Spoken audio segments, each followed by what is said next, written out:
My mother, desperate after reconciling with the capital's elite, spent trillions in underworld money before my grave, secretly negotiating with King Yama.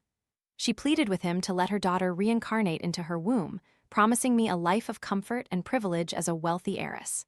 In my previous life, I had died from relentless study for the civil service exam, and she blamed herself deeply. King Yama, swayed by her immense wealth, agreed. But just before my reincarnation, he mysteriously whispered a chilling warning. Even in the most secure position, you must be vigilant. Your father's first love, Blanche, has a secret daughter living outside. Later, she will kill your mother and seize everything that belongs to you. I immediately spat out Lady Meng's soup. No time to rest. To secure the hard-won wealthy destiny I finally obtained, this king must return to my mother's womb and fight. So later, when that illegitimate daughter came to claim her identity, I spat out my pacifier and, using a baby's voice, commanded, "Where did this little fox come from? Get out of my den right now."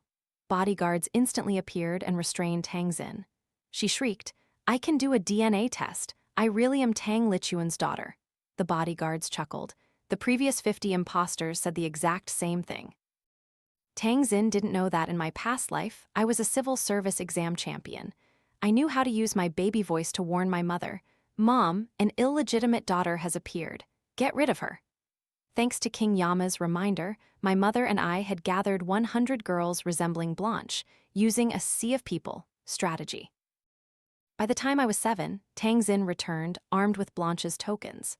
My father, seeing her resemblance, was nearly swayed.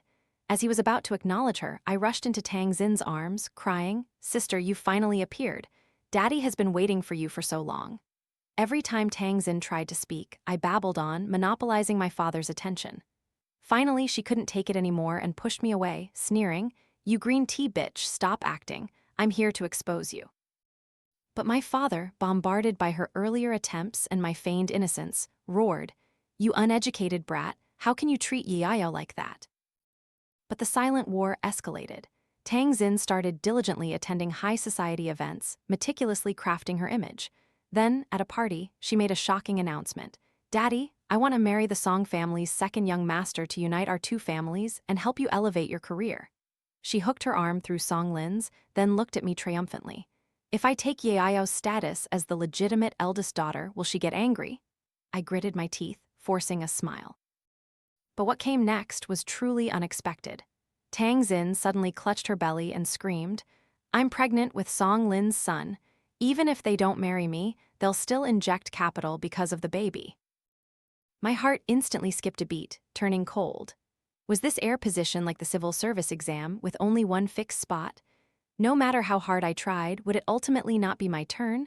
A wave of defeat washed over me. But the very next second, I flashed an innocent, naive smile. I had to suppress the turmoil in my heart, forcing myself to calm down. Now, my only gamble was that the child in her womb was not asterisk from the Song family.